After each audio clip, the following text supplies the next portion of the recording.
ఓం నమో శ్రీ లక్ష్మీ వెంకటేశ్వరాయ శ్రీ మహాగణాధిపతి నమ. ఉగ్రం వీరం మహావిష్ణుం జ్వలంతం సర్వతోముఖం నృసింహం భీషణం భద్రం మృత్యుర్నమామ్యహం. ప్రేక్షకుల నమస్కారాలు తెలియజేస్తూ మనం జూలై నెల ఎలా ఉంటుంది 12 రాశులకి అనే విషయాన్ని తెలుసుకుందాం. ప్రధానమైనటువంటి గ్రహాల్లో జూలై నెలలో గురుడు కర్కాటక రాశిలో,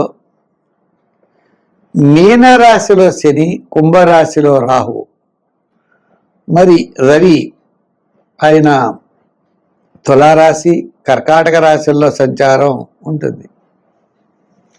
అయితే మరి ప్రస్తుతం బుధుడు కూడా మనకి మిథున రాశిలోనే ఉన్నాడు. ఇటువంటి గ్రహాల యొక్క సంబంధ బాంధవ్యాలు ఉంటాయి. కుజుడు వృషభం మిథునంలో ఉంటాడు. చేత ప్రతి పని యందు కూడా చాలా శ్రద్ధ అనేది ప్రతి వ్యక్తికి అవసరం. గ్రహాల యొక్క సంబంధాలు తెలుసుకుని తద్వారా అనుకూలంగా ఉన్నప్పుడు వేగంగా వెళ్ళడానికి, కాస్త ప్రతికూలంగా ఉన్నప్పుడు జాగ్రత్తలు తీసుకుంటూ మనం వెళ్ళాలి. గోచారాన్ని బట్టి ఈ ఫలితాలు ఉంటాయి. అంటే ఖగోళంలో ఈ జూలై నెలలో గ్రహాలు ఎలా ఉన్నాయి, ఆ గ్రహముల యొక్క బలాన్ని బట్టి ఆ రాశిలో జన్మించిన వారి యొక్క ఫలితాలు తెలుసుకుందాం. ముందుగా మనం మేషరాశి గురించి తెలుసుకుందాం. సింహరాశి. ఈ సింహరాశి వారికి అష్టమంలో శని, సప్తమంలో రాహు, గురుడు వ్యయంలో గురుడు. గ్రహాలన్నీ కూడా పెద్దగా ఏం బలంగా లేవు. ఒక్క కుజుడు రవి పర్వాలేదు, ఆత్మస్థైర్యం ఉంటుంది, స్థిరాస్తి డెవలప్మెంట్స్ ఉంటాయి, సోదర వర్గ అనుకూలత ఉంటుంది. అలాగనే మీకు రియల్ ఎస్టేట్ సంబంధించిన భూ సమస్యలు ఏమైనా ఉంటే పరిష్కారం అవుతాయి. జూలై నెలలో ఆర్థిక పరమైనటువంటి ఇబ్బందులు కూడా తగ్గుతాయి. అంచేత బంధుమిత్రుల యొక్క సహాయ సహకారాలు లభిస్తాయి. రూపాయికి రూపాయిన్నర ఖర్చు ఎక్కువ జరుగుతుంది. మీరు ఒకటి జరుగుకుంటే ఇంకొకటి ఖర్చు అవుతూ ఉంటుంది. సమస్యలు అయితే పరిష్కార మార్గం అవుతాయి. కాస్త అనవసరమైన వ్యవహారాలకి దూరంగా ఉండండి. అనవసరమైనటువంటి వ్యయానికి కూడా దూరంగా ఉండండి. మంచి ఆలోచనలతో ముందుకు పెడతారు. చాలా శ్రమ ఎక్కువగా ఉంటుంది. శ్రమకు తగినటువంటి ఫలితం ఉంటుంది, గుర్తింపు లభిస్తుంది. ఆర్థిక పరమైన వ్యవస్థలో మంచి మార్పులు వస్తాయి. ఇలా మంచి మంచి మీకు రన్నింగుగా డబ్బులు కనపడకపోవచ్చు, కానీ స్థిరాస్తి వ్యవహారాలు మాత్రం అనుకూలంగా ఉన్నాయి. ఉద్యోగుల్లో కూడా అధికారులు మెప్పు పొందుతారు. రాజకీయ నాయకులకు అనుకూలత ఉన్నది. కోర్టు వ్యవహారాలు, భూ సంబంధమైన వ్యవహారాల్లో అనుకూలత తప్పనిసరిగా లభిస్తుంది. ఇంకా వ్యాపారాత్మకమైన విషయాల్లో కూడా ఐటీ రంగం, షేర్సు, జనరల్, కిరాణా, మెడికల్, ఫ్యాన్సీ, లోహ, వాహన వారికి మాసం పూర్వం చాలా అనుకూలంగా ఉంటుంది. సంఖ్యల్లో 1 వాడండి. రంగుల్లో ఎరుపు, తెలుపు, గోల్డ్ కలర్స్ ఎక్కువగా వాడండి. మరి ఆరాధనలో ఏం చేస్తే బాగుంటుందంటే గురువారం నాడు గురు చరిత్ర పారాయణ చెయ్యండి. దక్షిణామూర్తి చరిత్ర గారి దక్షిణామూర్తి స్తోత్రాన్ని పారాయణ చేయొచ్చు. ఆ విధంగా దత్తాత్రేయుడి యొక్క చరిత్రను పారాయణ చేయొచ్చు. తద్వారా విజయం తప్పనిసరిగా సాధించగలుగుతారు. గురువారం నియమం పెట్టుకోవాలి. గురువారం నాడు స్వీట్ పదార్థాలని ప్రసాదంగా పంచిపెట్టండి, విజయం సాధిస్తారు. కన్యారాశి. ఈ కన్యారాశి వారికి భాగ్యస్థానంలో గురుడు, చాలా అనుకూలమైన వాతావరణం. అంటే భాగ్యస్థానం కాదంటే లాభస్థానంలో గురుడు. భాగ్యస్థానంలో ఎవరికి అంటే మనకి వృశ్చిక రాశి వారికి.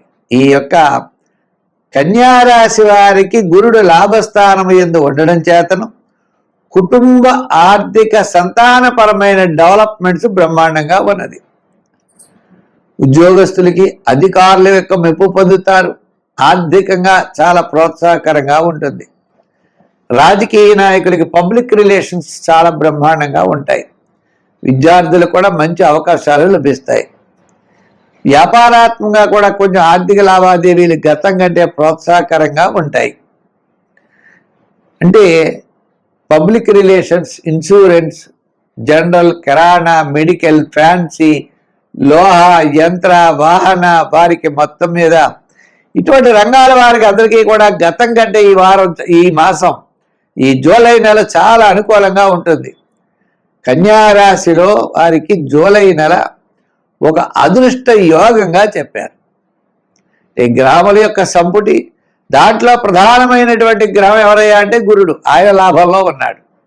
గురుడు ద్వికేంద్రాధిపత్యం బట్టి పాపైనప్పటికీ గోచారరీత్యా గురుడు ఉచ్చ స్థానంలో ఉండడం ద్వారా మంచి ఫలితాలు తప్పనిసరిగా ఉంటాయి. తద్వారా అన్నింటా విజయం సాధించగలుగుతారు. ఏ పని కడితే ఆ పనిని పూర్తి చేయాలనేటువంటి తలంపు అనేది మీకు ఏర్పడుతుంది. తద్వారా మీరు విజయం పొందేటువంటి అవకాశాలు ఉన్నాయి.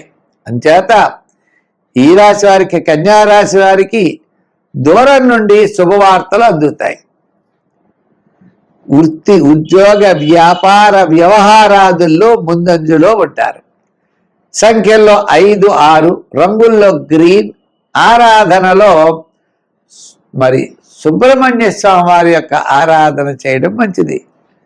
ప్రతి మంగళవారం సుబ్రహ్మణ్య స్వామిని ఆరాధించడం, ఆయనతో పాటు హనుమాన్ చాలీసా చదువుతూ మంగళవారం నాడు ఆంజనేయ స్వామి వారికి తవులపాకులతో ఓం శ్రీరామ అని రాసిన దండ తప్పనిసరిగా మీరు ఎప్పుడు మంగళవారం నాడు స్వామివారికి వెయ్యండి. విజయం సంప్రాప్తం అవుతుంది. తులారాశి, ఈ తులారాశి వారికి మరి అత్యద్భుతమైనటువంటి యోగం. అంటే షష్ఠ స్థానంలో శని ముఖ్యమైన వ్యవహారాలన్నీ కూడా తప్పనిసరిగా యోగిస్తాయి.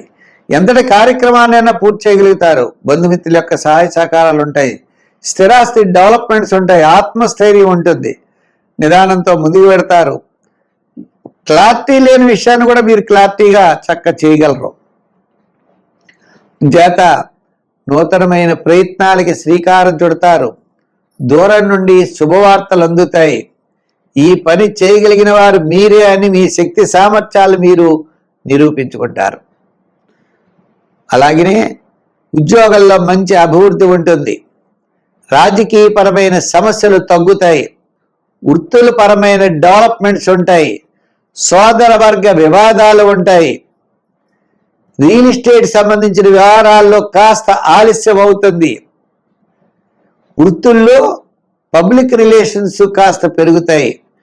వ్యాపారాత్మకంగా మనం చూసినట్లయితే షేర్సు, ఐటీ రంగం, రియల్ ఎస్టేటు, జనరల్, కిరాణా, మెడికల్, ఫ్యాన్సీ, లోహ, యంత్ర, వాహన వారికి చాలా ప్రోత్సాహకరంగా ఉంటుంది.